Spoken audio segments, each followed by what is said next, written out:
اپنا رنگ دکھا جاتی ہے، صحبت اللہ والوں کی اللہ سے ملوا جاتی ہے، صحبت اللہ والوں کی۔ الحمدللہ وکفی وسلام علی عباد الذین اصطفی، اما بعد، فاعوذ باللہ من الشیطان الرجیم، بسم اللہ الرحمن الرحیم۔ یوم لا ينفع مال ولا بنون الا من اتى اللہ بقلب سلیم۔ بزرگان محترم اور عزیزان گرامی، قیامت کا دن بڑا ہولناک ہوگا۔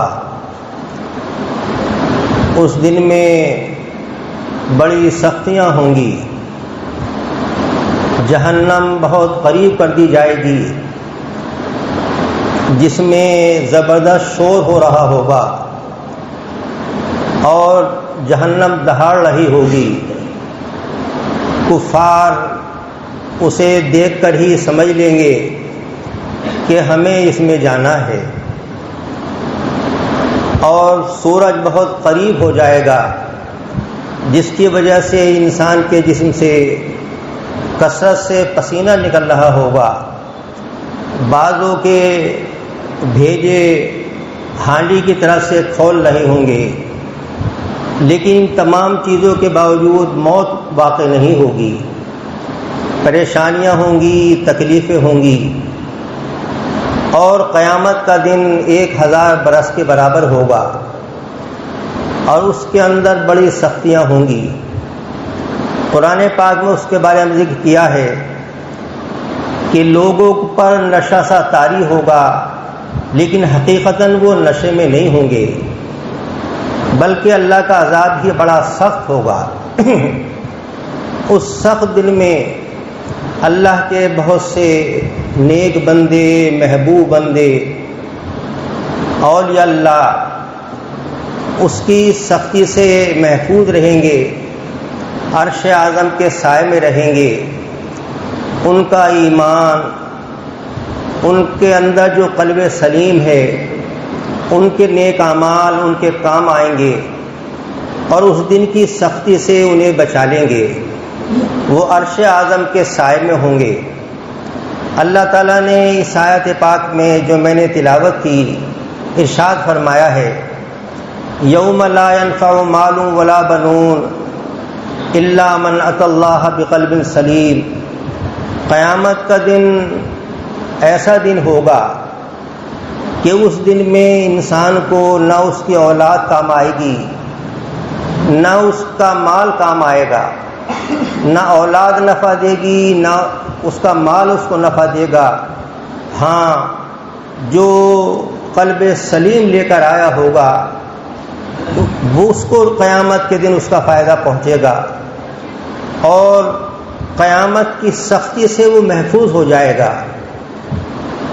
قلب سلیم اس قلب کو کہتے ہیں کہ جو دل شرک سے محفوظ ہو اور برے اخلاق سے محفوظ ہو، برے عقائد سے محفوظ ہو، وہ قلب سلیم کہلاتا ہے۔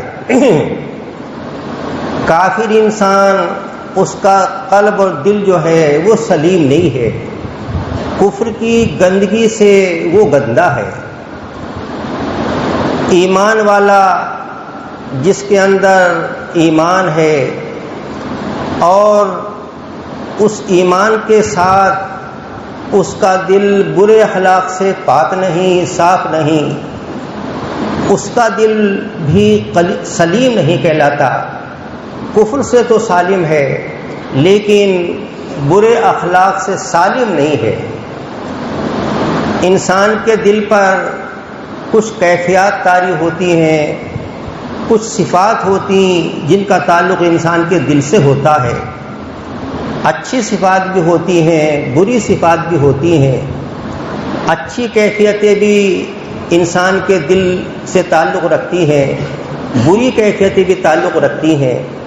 وہ جو اچھی اور بری صفات ہیں جن کا تعلق انسان کے دل سے ہے وہ اخلاق کہلاتے ہیں۔ شریعت کی اصطلاح میں، صوفیاء کرام کی اصطلاح میں انہیں اخلاق کہا جاتا ہے۔ تو جس کے اندر اچھے اخلاق ہیں وہ خوش اخلاق کہلاتا ہے، اور اس کے اندر اخلاق فاضلہ پائے جاتے ہیں، اچھے اخلاق پائے جاتے ہیں۔ ہماری اصطلاح میں خوش اخلاق اس کو کہتے ہیں جو خندہ پیشانی سے بات کر لے، نرمی سے بات کر لے، لوگوں سے تواضع سے پیش آئے، اسے ہماری اصطلاح میں خوش اخلاق کہا جاتا ہے۔ یہ بھی اچھی چیز ہے، یہ بھی رسول پاک صلی اللہ علیہ وسلم کی سنت ہے۔ ہمارے نبی پاک صلی اللہ علیہ وسلم خوش اخلاق، خندہ پیشانی سے بات کرتے تھے، سب سے نرمی سے بات کرتے تھے۔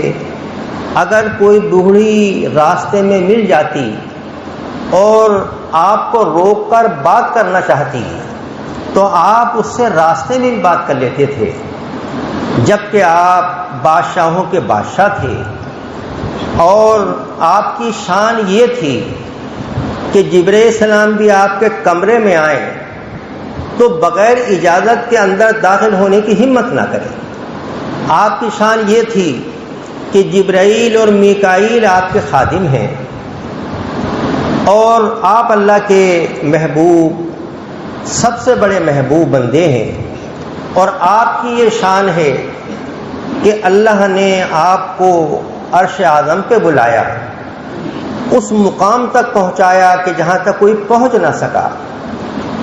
حضرت موسیٰ علیہ السلام کے بارے میں تو یہ آتا ہے کہ اللہ نے جب وہ کوہ طور پر تشریف لے گئے اور اللہ نے ان کو نبوت عطا کی، جوتے پہنے ہوئے تھے، تو اللہ تعالیٰ نے فرمایا فَخْلَعْ عَلَيْكَ إِنَّكَ بِالْوَادِ الْمُقَدَّسِ طُوًى، اے موسیٰ تم اپنے چپل اتار دو، جوتے اتار دو، تم مقدس جگہ پر ہو، طوا مقام پر ہو، مقدس جگہ پر تو موجود ہو، اپنے جوتے اتارو۔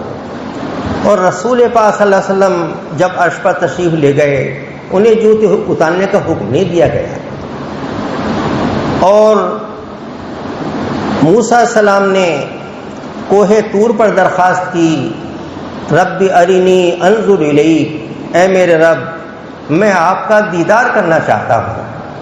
موسیٰ علیہ السلام اللہ سے گفتگو فرماتے تھے، دل میں داعیہ پیدا ہوا میں اپنے اللہ کو دیکھ بھی لوں۔ داعیہ پیدا ہوا، موسیٰ علیہ السلام اللہ سے بڑے بے تکلف تھے، اور بے تکلفی میں بہت سی باتیں کہہ دیا کرتے تھے، جس طرح بچہ اپنے باپ سے بے تکلف سے کچھ کہہ دیتا ہے۔ موسیٰ علیہ السلام کا بھی معاملہ اس طرح کا تھا۔ جب گفتگو ہوتی رہی، موسیٰ علیہ السلام کے دل میں یہ داعیہ پیدا ہوا میں اپنے اللہ سے دیدار کی درخواست کر لوں، اور عرض کرنے لگے ربی ارنی انظر الیک، اے میرے رب میں آپ کا دیدار کرنا چاہتا ہوں۔ اللہ تعالیٰ نے فرمایا لن ترانی، موسیٰ نہیں دیکھ سکتے۔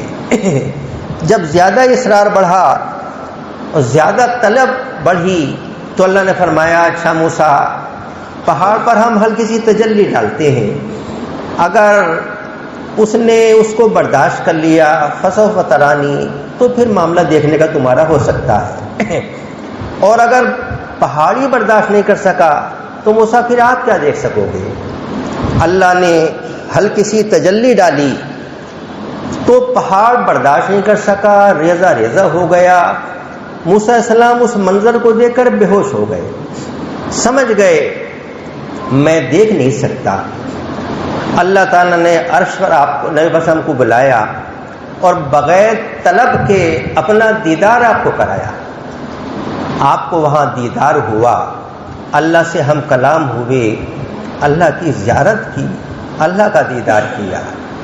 یہ شان بڑی شان آپ کی ہے، لیکن تواضع کا یہ عالم تھا، خوش اخلاقی کا یہ عالم تھا کہ ایک بوڑھی عورت، معمولی عورت راستے میں آپ کو روک لے اور کوئی بات پوچھنے لگے تو آپ اس کو جھڑکتے نہ تھے، آپ کھڑے ہو جاتے تھے اور اس کی بات سنتے تھے، اس کو مطمئن فرماتے تھے۔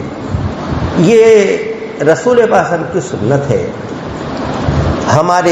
ہمارا کوئی بڑا شخص، اس کا حال اس کے خلاف نظر آتا ہے۔ ہمیں اللہ نے کوئی عہدہ دے دیا، کوئی مقام دے دیا، اب کوئی معمولی شخص ہم سے راستے میں کچھ بات کرنے لگے، ہم اپنی شان کے خلاف سمجھتے ہیں، یہ ہمارے نبی وسلم کی سنت کے خلاف ہے۔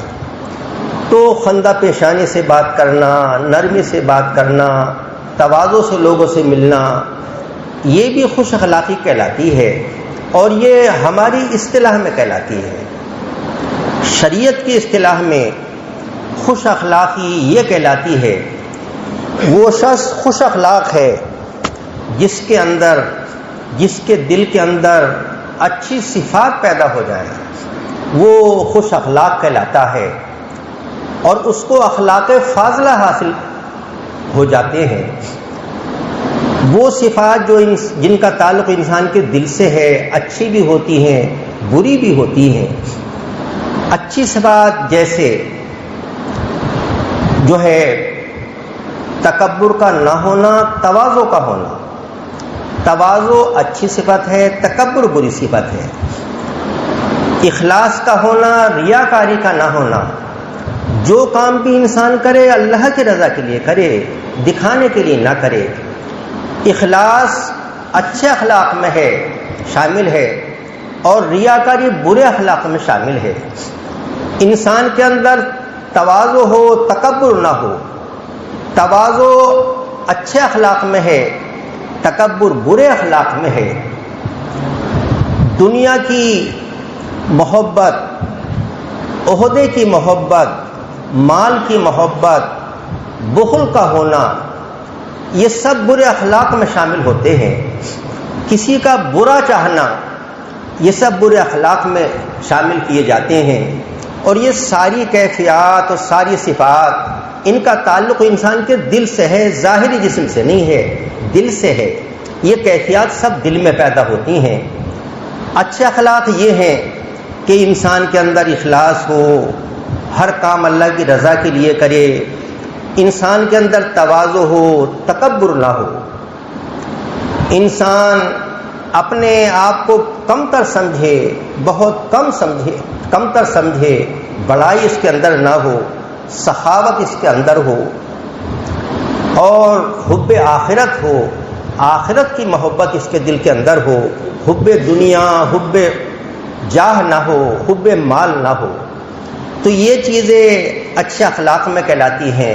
اخلاص کا ہونا، تواضع کا ہونا، اور دوسروں کا بھلا چاہنا، آخرت کی فکر ہونا، اور انسان کے اندر سخاوت ہونا، یہ سارے اچھے اخلاق کہلاتے ہیں۔ تو یہ اچھے اخلاق، اچھی صفات ہیں، اور تعلق ان کا سب کا دل سے ہوتا ہے، ظاہری جسم سے نہیں ہوتا۔ جس انسان کے دل میں یہ بری صفتیں ہوں گی، اس کے دل میں تکبر ہوگا، اس کے دل میں ریاکاری ہوگی، اس کے دل کے اندر حب مال ہوگا، حب جاہ ہوگا، دل میں بخل ہوگا، دوسرے کی تکلیف کو دیکھ کر خوش ہونا ہوگا۔ تو اس کا مطلب یہ ہے کہ اس کا دل برے اخلاق، بری صفات کی وجہ سے گندا ہے، اور ایک طرح سے ناپاک ہے، گندا ہے۔ اور انسان کے دل سے جب تک یہ چیزیں نکلے گی نہیں، اس وقت تک وہ ولایت کی خوشبو بھی نہیں سونگھ سکتا۔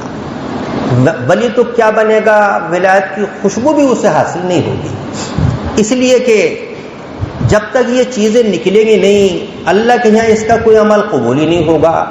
اب انسان کتنا ہی عمل کرتا رہے اور ریاکاری کے ساتھ کرے تو زندگی بھر عمل کرے، کوئی قبول ہی نہیں ہوتا، ریاکاری سے تو قبول ہی نہیں ہوتا، اخلاص کے ساتھ قبول ہوتا ہے۔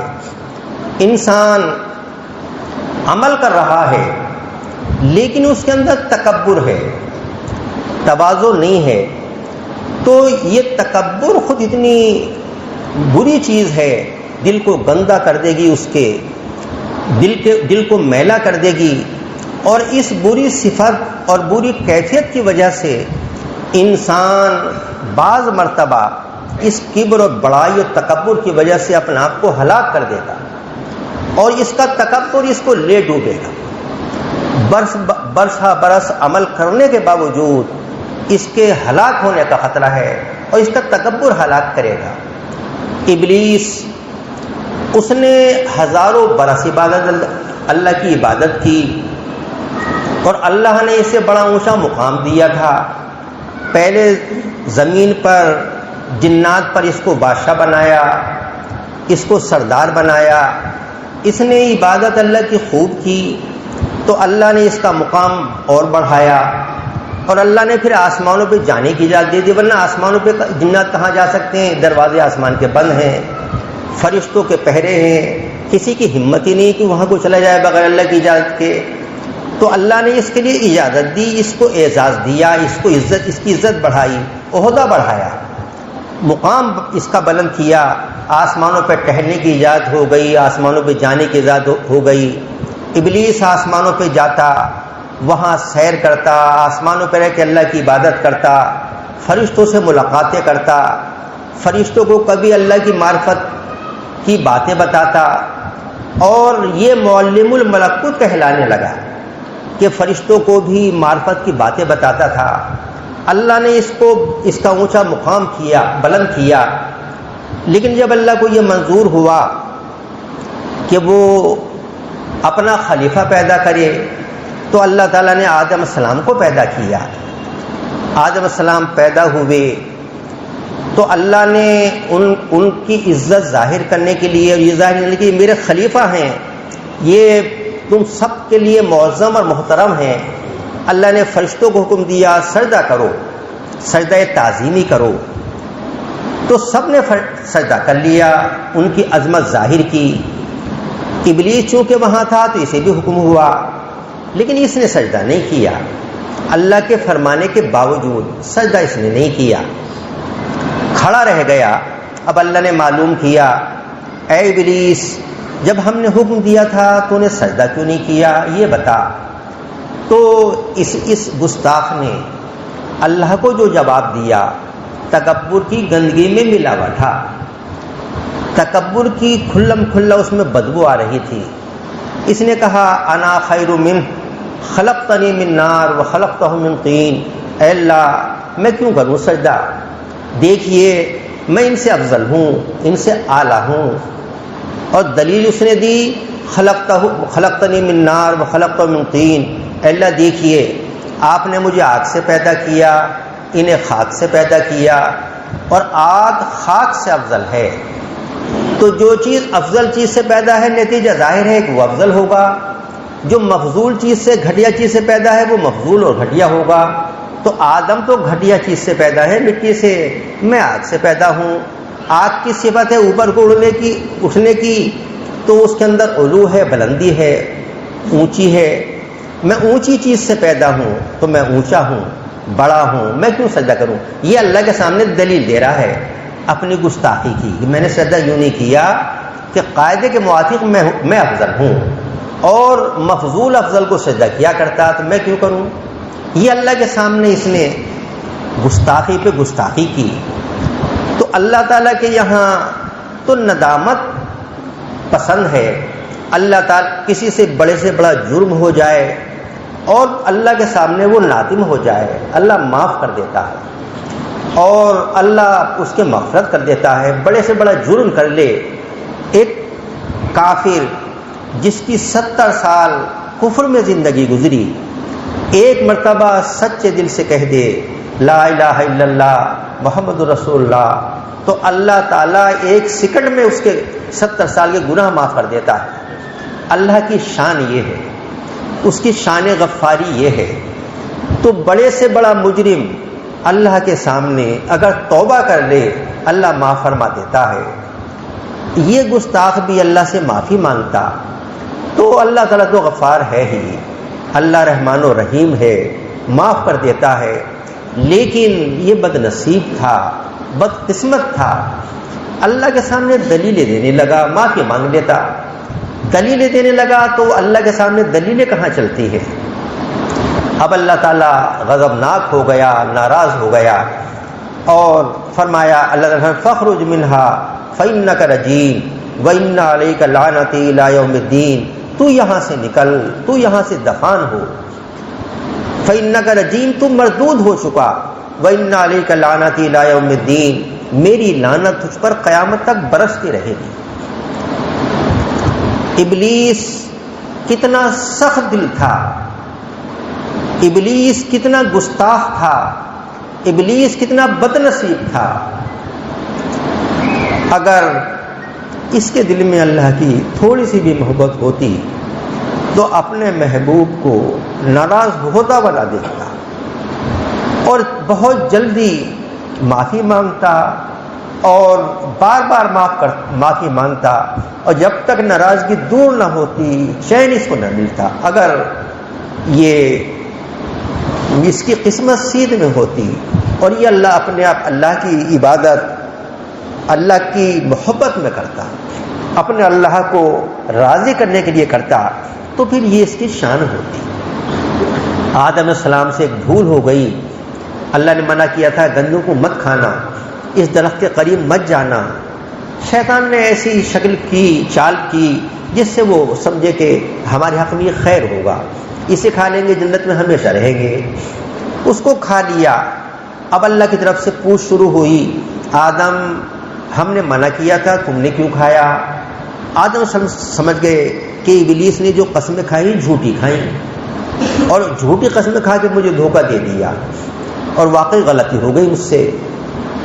اب آدم علیہ السلام نے کوئی عذر پیش نہیں کیا، اگر وہ چاہتے ان کے لیے معقول عذر تھا، وہ یوں عرض کر سکتے تھے، اے اللہ میں نے برابر آپ کے حکم کا خیال رکھا، ابلیس نے میرے سامنے آپ کے نام کی قسم کھائی تھی، میں قسم کھا کے کہتا ہوں آدم میں تمہارا خیر خواہ ہوں، اس کو کھا لو جنت میں ہمیشہ رہو گے، کہ اللہ اس نے آپ کے نام کی قسم کھائی، میں آپ کے نام کی قسم کھا کے دھوکہ کھا دیا، ورنہ میں کہاں آپ کے حکم کے خلاف کر سکتا تھا۔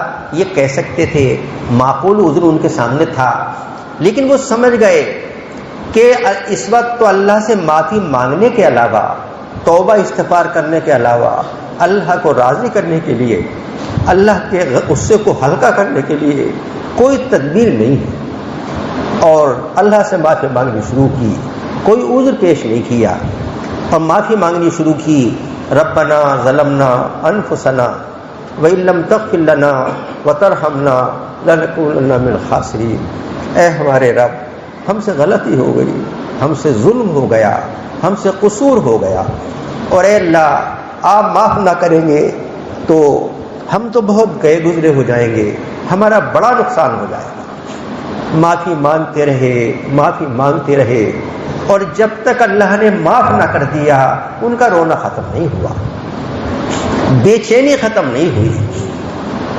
اللہ نے معاف کر دیا، معافی کی اطلاع دے دی، اور جب اللہ کا حکم ہوا کہ آدم خیر اب تو تمہیں دنیا میں جانا ہے، اور دنیا میں تم جاؤ گے، تمہاری اولاد نیک اعمال کرے گی تو اب وطن میں آئے گی آپ کے، کیونکہ ہمارے دادا محترم آدم السلام کا وطن جنت ہے، جنت میں وہ رہے، تو ہمارے دادا کا وطن جنت ہے، اب ہم دنیا میں قید خانے میں آئے ہیں، دادا سے قصور ہوا تھا، اس کی وجہ سے دنیا میں بھیجا گیا، ہم دنیا میں آئے تو اب ہمیں یہ حکم ہے، عمل کرو گے تو اپنے وطن میں پہنچو گے جنت میں، اور اگر حکم کے خلاف کرو گے تو بڑا قید خانہ جہنم موجود ہے، جہنم میں جاؤ گے، یہ بتا دیا گیا۔ اور یہ بھی کہ اب عمل کیے بغیر نہیں آؤ گے، اب تو عمل کرنا پڑے گا۔ آدم السلام جنت میں گئے تھے بغیر عمل کے، اور اب اولاد کو عمل کر کے جنت میں جانا ہے۔ اگر اپنے وطن میں جانا ہے اصلی تو عمل کریں گے، اور اگر ایسا نہیں تو پھر قید خانہ جہنم ہے۔ آدم السلام سے چھوٹا سا قصور ہوا، پھر دنیا میں آ گئے، معافی بھی اللہ نے کر دے دی، زمین پہ آ کر بھی برس ہا برس روئے ہیں، اور اتنے آنسو نکلے کہ پوری دنیا کے انسانوں کے آنسو جمع کیے جائیں، اور ایک طرف آدم السلام کے آنسو جمع کیے جائیں، آپ ہی کے بڑھ جائیں گے، اور برس ہا برس آسمان کی طرف نظر اٹھا کر نہیں دیکھی، میں اپنے رب کی طرف کس منہ سے دیکھوں، مجھ سے قصور ہو گیا، کیوں ہو گیا، یہ سوچتے رہے۔ یہ ہے آدم علیہ السلام جو اللہ کو اپنا رب اور محبوب سمجھتے تھے، اور ایک بد نصیب ابلیس ہے کہ جس نے خطا نہیں کی، جرم عظیم کیا، اللہ کی نافرمانی کی، اور پھر بھی نادم ہونے کو تیار نہیں ہوا، اور ہزاروں برس کی عبادت ذرا سی دیر میں سب ضائع ہو گئی، اور عبادت کو ضائع کرایا اس کے تکبر نے۔ تکبر کی وجہ سے راندے درگاہ ہوا، اور ہزاروں برس کی عبادت سب دھواں بن گئی، سب ضائع ہو گئی، اور ہمیشہ کے لیے ملعون ہو گیا، جہنمی ہو گیا، اور اس کو خود یقین ہے کہ میں جہنم میں جاؤں گا، اسے یقین ہے۔ اور اسے ملعون کس چیز نے کیا، مقہور کس نے کیا؟ اس کے تکبر نے، ہلاک اس کے تکبر نے کیا۔ تو انسان کے دل کے اندر اگر تکبر کی صفت رہے گی، تکبر والی کیفیت رہے گی، تو انسان اللہ کا محبوب نہیں بن سکتا۔ اس کا تکبر کہیں کسی موقع پر بھی اسے ہلاک کر دے گا۔ ابو جہل ہے، ابو جہل مکہ معظمہ میں رہتا تھا، نبی پاک صلی اللہ علیہ وسلم کے معجزات اس نے دیکھے تھے، اور نبی پاک صلی اللہ علیہ وسلم کو نبی جانتا تھا، آپ کو سچا جانتا تھا، سچا مانتا بھی تھا، جانتا بھی تھا، اور نبی جانتا تھا بس مانتا نہیں تھا۔ اس کے ایک ساتھی نے ایک مرتبہ حرم پاک میں، جبکہ یہ دونوں تھے، اس نے اس سے پوچھا کہ چودھری صاحب یہ تو بتائیے، تم ہو یہاں اور میں ہوں، یہ بتائیے کہ کیا محمد صلی اللہ علیہ وسلم جھوٹے ہیں کہ نہیں، سچے ہیں؟ کبھی جھوٹ نہیں بولا انہوں نے۔ اچھا یہ بتائیے کہ آپ ان کو نبی نہیں سمجھتے کہ نہیں نبی ہیں؟ کہ اچھا پھر یہ بتاؤ، سچی بات بتاؤ، تم اور میں ہوں، نبی مانتے کیوں نہیں ہو؟ کہا بات یہ ہے کہ ان کا قبیلہ اور ہمارا قبیلہ، ان کا قبیلہ بنو ہاشم اور ہمارا قبیلہ ہمیشہ عزت کے کاموں میں برابر سرابر رہتے تھے۔ اگر وہ حاجیوں کو پانی پلا کر عزت حاصل کرتے تو ہمارا قبیلہ بھی حاجیوں کو پانی پلا کر عزت میں برابر ہو جاتا۔ اگر وہ غلاموں کو آزاد کر کے عزت حاصل کرتے تو ہمارا قبیلہ بھی غلاموں کو آزاد کرتا اور عزت میں برابر ہو جاتا۔ ہر موقع پر ہمارا قبیلہ عزت میں ان کے برابر ہو جاتا تھا۔ اب ان میں ایک نبی آ گئے تو ان کے قبیلے کی عزت بڑھ گئی۔ ہم اپنے قبیلے کی عزت کو برابر کرنے کے لیے نبی کہاں سے لائے؟ تو ہمارا قبیلہ تو اب عزت میں گھٹ گیا۔ اس لیے میری تو کوشش زندگی بھر یہ رہے گی کہ ان کی نبوت چلے نا، تاکہ ہمارے قبیلے کی عزت نہ گھٹے، بنو ہاشم سے کم نہ رہے۔ یہ ہے تکبر۔ نبی پسند نبی جان کر بھی، سچا جان کر بھی، سچا مان کر بھی نبی ماننے کو تیار نہیں ہوا، اور ذلیل و رسوا ہوا، دنیا میں بھی اور آخرت میں بھی ہوگا۔ غزوہ بدر میں یہ مارا گیا۔ غزوہ بدر میں انصار کے 2 قبیلوں نے اس پر حملہ کیا اور اسے ٹھنڈا کر دیا، زمین پہ پڑ گیا۔ جنگ ختم ہوئی، مسلمانوں کو فتح ہو گئی۔ جنگ جب ختم ہوئی، نبی صلی اللہ علیہ وسلم نے صحابہ سے فرمایا مجھے کوئی ابو جہل کا پتہ لا کر دے۔ حضرت عبداللہ بن مسعود تلاش میں نکلے۔ یہ تو آپ کو بتا دیا گیا کہ 2 انصار کے بچوں نے حملہ کر کے زخمی کیا تھا، لیکن اب کیا ہوا، وہ مرا یا نہیں مرا، اس کی تحقیق کے لیے حضرت ابن مسعود نکلے۔ تو ابو جہل کو دیکھا کہ اس میں جان باقی ہے، زمین پر لیٹا ہوا ہے۔ حضرت ابن مسعود اس کے سینے پہ چڑھ گئے۔ سینے پہ چڑھے تو اس نے آنکھ کھول دی۔ کہنے لگا ارے تم بہت اونچے مقام پر بیٹھ گئے ہو، یعنی میں سردار ہوں، میرا مقام بلند ہے، تم میرے سینے پہ بیٹھ گئے، وہ اونچے مقام پر بیٹھ گئے۔ جان نکلنے کو تیار ہے، اور تکبر کی بدبو ختم نہیں ہو رہی۔ اس نے کہا کیا کرو گے تم میرا؟ کہ میں تیری گردن کاٹوں گا۔ کہ اچھا یہ بتاؤ فتح کسے ہوئی؟ انہوں نے بتایا کہ فتح تو اللہ کے رسول صلی اللہ علیہ وسلم کو ہوئی۔ تو اسے صدمہ ہوا۔ اس نے کہا کہ تم محمد صلی اللہ علیہ وسلم سے ملو تو میرا یہ آخری پیغام پہنچا دیو کہ مجھے ان سے جتنی دشمنی اور بغض اس سے پہلے تھا اب اس سے کہیں زیادہ ہے، یہ میرا پیغام پہنچا دیجیے۔ ابو جہل کو اس امت کا فرعون کہا جاتا ہے، لیکن تکبر میں فرعون سے بڑھ کے تھا اور بد نصیبی میں فرعون سے بڑھ کر تھا۔ فرعون تو جب دریا قلزم میں غوطے کھا رہا تھا، ڈوب رہا تھا، تو اس وقت اس نے اپنی زبان سے ایمان کا کلمہ بولا تھا کہ میں اس پر ایمان لاتا ہوں جس پر بنی اسرائیل ایمان لائے۔ جبرائیل علیہ السلام نے اس کے منہ میں کیچڑ ٹھونس دی۔ اب ایمان کی بات کرتا جب وقت گزر گیا، اس لیے کہ جب فرشتے نظر آنے لگے، عالم بالا منکشف ہونے لگے، پھر ایمان معتبر نہیں ہوتا۔ تو ایمان تو معتبر نہیں ہوا، لیکن کلمہ پڑھنے لگا تھا، ایمان کی بات کہنے لگا تھا۔ لیکن یہ اس امت کا فرعون مرتے وقت بھی رسول پاک صلی اللہ علیہ وسلم سے بڑے بغض کی بات کر رہا ہے، اور یہ چیزیں اس کے تکبر نے کرے۔ پھر اس نے کہا کہ جب مجھے قتل کرنا ہے آپ کو تو لو میری یہ تلوار ہے، زیادہ تیز ہے، اس سے میری گردن کاٹنا، اور دیکھو ذرا اوپر سے کاٹنا تاکہ جب سر رکھے جائیں تو میرا سر اونچا نظر آئے اور یہ معلوم ہو کہ کسی سردار کا سر ہے اونچا ہونے کی وجہ سے۔ یہ سب محرومی اس کے کبر کی وجہ سے ہوئی، تکبر کی وجہ سے۔ انسان کے دل کے اندر یہ بری صفات ہوں گی جنہیں برے اخلاق کہلاتے ہیں، اور ان کو اخلاق رذیلہ کہا جاتا ہے۔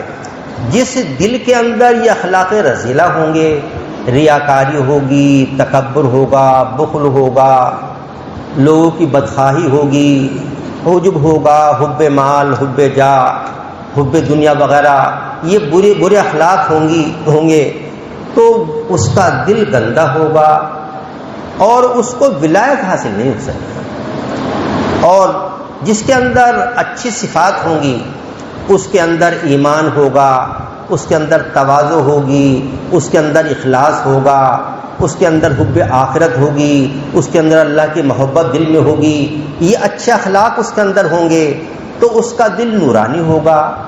اور وہ برے اخلاق اس کے دل میں نہیں ہوں گے تو وہ گندگی نہیں ہوگی، یہ اچھے اخلاق ہوں گے تو اس کا دل پاک و پاکیزہ ہوگا، صاف ہوگا، منور ہوگا، اور اس کو اللہ تعالیٰ ولایت سے نوازے گا۔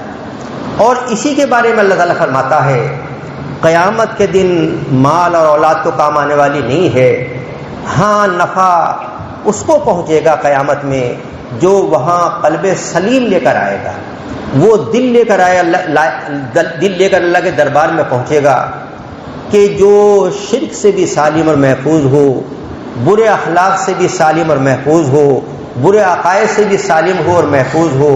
جو ایسا دل لے کر پہنچے گا اللہ اس سے راضی بھی ہوگا، اللہ اس کو جنت میں بھی داخل کرے گا، اللہ قیامت میں عرش اعظم کا سایہ بھی اسے نصیب کرے گا، اور ولایت کے اونچے مقام تک اللہ اس کو پہنچائے گا۔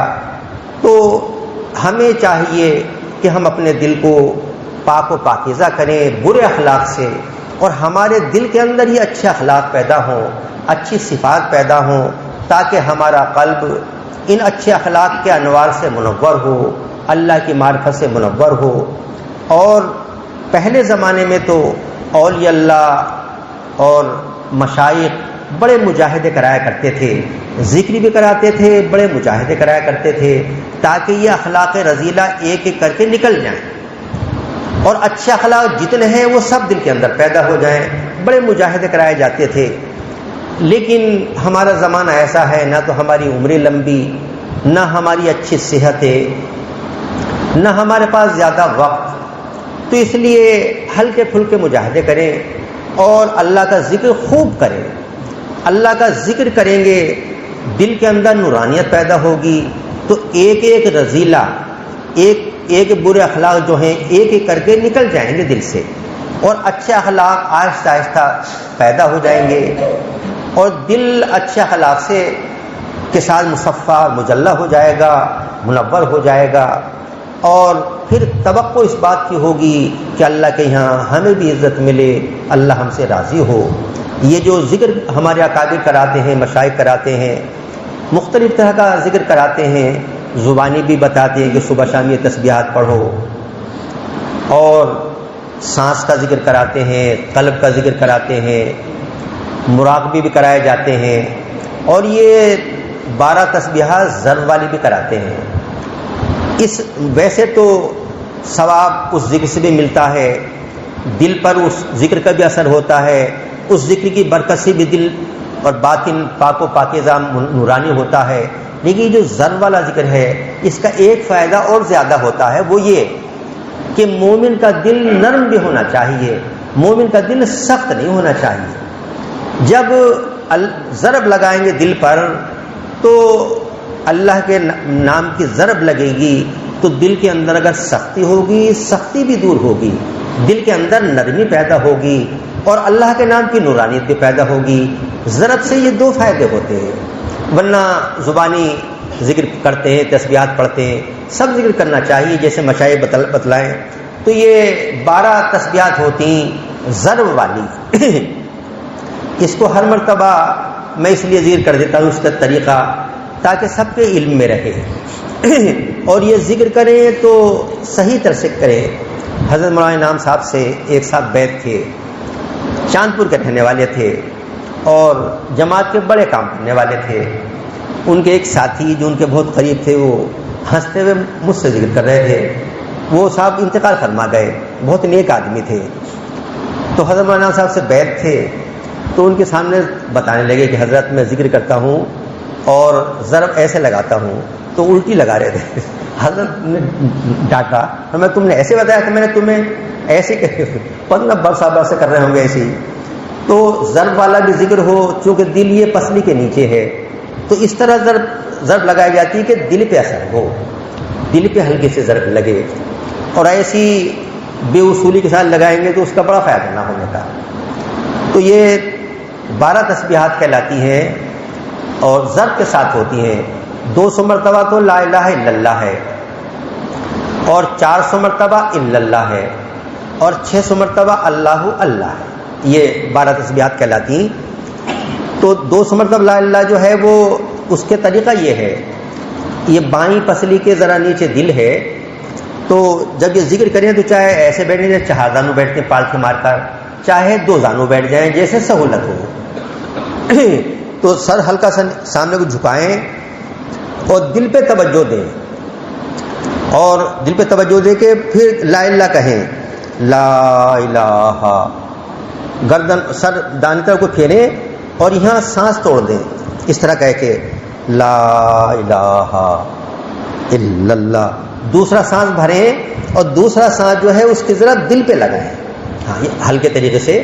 تصور ہر مرتبہ یہ ہوگا جب کہے گا لا الہ تو دل پہ چونکہ توجہ ہوگی تو یہ خیال ہوگا کہ میں دل سے ساری چیزیں نکال کر پیچھے کو پھینک رہا ہوں، غیر اللہ کو سب کو میں دل سے نکال کے پیچھے کو پھینک رہا ہوں۔ دل تو رہنے کی جگہ اللہ کی ہے۔ اللہ فرماتا ہے، حدیث قدسی کا مفہوم ہے، لا یسعنی الا قلب مومن، مجھے کوئی چیز سما نہیں سکتی سوائے مومن کے دل کے۔ عرش بھی نہیں سما سکتا، کرسی بھی نہیں سما سکتی۔ مومن کا دل ایسا ہے، ایسا عظیم ہے کہ اللہ تعالیٰ اس میں سماتا کیسے ہمیں پتہ نہیں، لیکن جب حدیث قدسی ہے تو ہے، وہ جانے کیسے سماتا، لیکن ہے یہ۔ تو مومن کے دل میں اللہ جلوہ گر رہتا ہے، مومن کے دل میں رہتا ہے، کیسے رہتا ہے کیفیت کا ہمیں پتہ نہیں، کیفیت اللہ جانے۔ تو اپنے دل کو صاف کر رہے ہیں کہ غیر اللہ کو نکال کے پیچھے پھینک رہے ہیں کہ دل میں تو اللہ تعالیٰ رہتا ہے۔ دل اللہ کے رہنے کی جگہ ہے، غیر اللہ کے نہیں۔ ہاتھ وات ہمارے ہاتھ پاؤں سب اپنے کاموں میں استعمال ہوں، لیکن دل میں اللہ، دل میں جگہ اللہ کے لیے ہے۔ اسی وجہ سے برے اخلاق سے دل کو صاف کیا جاتا ہے کہ دل کے اندر بادشاہ کا رہنے کا محل جو ہوتا ہے وہ پاک و صاف ہوتا ہے، کوڑا کرکٹ اس میں نہیں ہونا چاہیے، اور منور جو ہوتا ہے اس میں روشنی خوب رہنی چاہیے۔ تو ہمارے دل کے اندر سے بھی برے اخلاق کا کوڑا کرکٹ نکلنا چاہیے، برے خیال کا کوڑا کرکٹ نکلنا چاہیے، صاف رہنا چاہیے، اور اللہ کی معرفت کے نور سے نورانی بھی رہنا چاہیے۔ تو لا الہ جب کہیں گے تو اس طرح سے کہیں گے، لا الہ الا اللہ یہاں سانس توڑ دیں گے، دوسرا سانس الا اللہ کا بھریں گے، دل پہ ہلکی سی ضرب لگائیں گے. تصور یہی ہوگا لا اللہ کہتے ہوئے کہ میں نے غیر اللہ کو دل سے نکال کے پیچھے کو پھینکا، اور الا اللہ جب کہیں گے کہ بس اللہ کی محبت کو دل میں بھرا. یہ تصور ہوگا. 200 مرتبہ لا اللہ، 200 مرتبہ میں یہ ہوگا. پھر 400 مرتبہ الا اللہ ہے، تو الا اللہ میں ہم گردن نہیں گھمائیں گے، بس گردن جیسے ہے ایسی رہے، سر ایسی، اور دل پہ ضرب لگے الا اللہ الا اللہ الا اللہ. اس میں تصور، چونکہ غیر اللہ کو نکال کے تو پہلے پھینک دیا، اب تو یہ تصور ہوگا کہ بس اللہ کی محبت کو دل میں کوٹ کوٹ کے بھر رہا ہوں. الا اللہ اللہ جب کہتے ہوئے کہ بس اللہ کی محبت کو دل میں بھر رہا ہوں. اور جب اللہ کی 6 ضربیں ہوں گی تو اس میں سر اوپر نیچے کو ہوگا، 2 ضربیں لگیں گی اس طرح سے، اللہ اللہ اللہ اللہ. ہو جب کہیں تو اوپر کو ہو جائے سر، پھر اللہ، تو 2 ضربیں ہو جائیں گی. اس میں بھی تصور یہی ہوگا کہ بس اللہ کی محبت کو دل میں کوٹ کوٹ کے بھر رہا ہوں. اچھا، انسان یہ تصور کرے گا تو ایک چیز کرتے کرتے حقیقت آ جاتی ہے.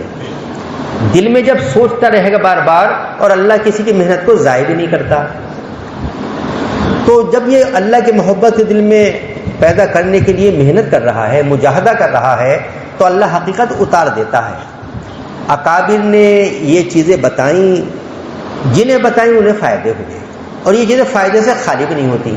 حضرت گنگوہی رحمۃ اللہ فرماتے تھے کہ کوئی بے خیالی میں اگر اللہ کہتا ہے تو اللہ کا نام اثر کیے بغیر رہتا نہیں. مولانا روم رحمۃ اللہ فرماتے ہیں کہ بر زباں تسبیح در دل گاؤ خر، این چنی تسبیح کے دارد اثر. مولانا روم رحمۃ اللہ فرماتے ہیں کہ بر زباں تسبیح، زبان پہ تو اللہ اللہ ہے، تسبیح ہے، اور در دل گاؤ خر، دل کے اندر حیوانات بھرے ہوئے ہیں، ان کی محبتیں ہیں. این چنی تسبیح کے دارد اثر، ایسی تسبیح کہاں اثر رکھتی ہے؟ ان کا مطلب یہ ہے کہاں زیادہ اثر رکھتی ہے. کم اثر کو من نہیں کر رہے، کہاں اثر رکھتی ہے، یعنی پورا اثر کہاں رکھتی.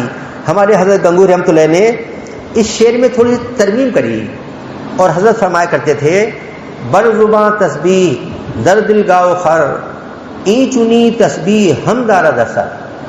زبان پہ اللہ اللہ ہے، دل میں گاؤ خر، حیوانات بھرے ہوئے ہیں، دنیا کی چیزیں بھری ہوئی. حضرت فرماتے تھے این چنی تسبیح ہم دارد اثر، یہ ایسی تسبیح بھی اثر رکھتی ہے. تو اللہ کا نام انسان لے گا، وہ اثر کیے بغیر رہے گا نہیں. تو جب 12 تسبیحات میں ضرب لگائے گا تو اثر کیوں نہ ہوگا؟ اثر یقین ہوگا. ایک پتھر ہو اور ایک ایک قطرہ اس پہ پڑتا رہے، اس پتھر پہ بھی نشان ہو جاتا ہے، اور بعض مرتبہ سوراخ ہو جاتا ہے. تو جب اللہ کا نام لیں گے تو دل کی سختی بھی دور ہوگی، نورانیت بھی آئے گی. تو ذکر ہم کرتے رہیں تو ان ذکروں کی برکت سے دل میں نورانیت آئے گی، اور ایک ایک کر کے رذیلہ اور برے اخلاق انشاءاللہ نکلتے رہیں گے.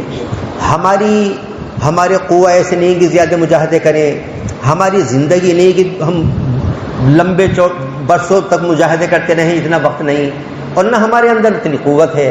تو وہ مجاہدے پہلے جیسے کہاں کر سکتے ہیں. ہمیں ہلکا پھلکا ذکر کرتے رہیں، اللہ تعالیٰ کا دھیان رکھیں ہر وقت کہ اللہ تعالیٰ مجھے دیکھ رہا ہے، میں اللہ کے سامنے. یہ مراقبہ تو ہمیں ہر ایک کو کرنا چاہیے، ہر وقت بے تکلف کر سکتا ہے. ہم نماز پڑھ رہے ہیں تب بھی یہ مراقبہ رہنا چاہیے، اللہ مجھے دیکھ رہا، میں اللہ کے سامنے. ہم دکان پہ بیٹھے ہیں، وہاں بھی یہ مراقبہ رہنا چاہیے، میں اللہ کے سامنے ہوں، اللہ مجھے دیکھ رہا ہے.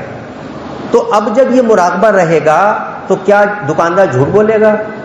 کیا کسی کو کم تولے گا؟ کیا کسی کو دھوکہ دے گا؟ تنہائی میں انسان ہے اور تنہائی میں جی چاہ رہا ہے کہ گناہ کا عمل کرے، لیکن جب یہ مراقبہ ہے اس کو، اللہ مجھے دیکھ رہا ہے، میں اللہ کے سامنے ہوں، تو کیا ہمت ہوگی؟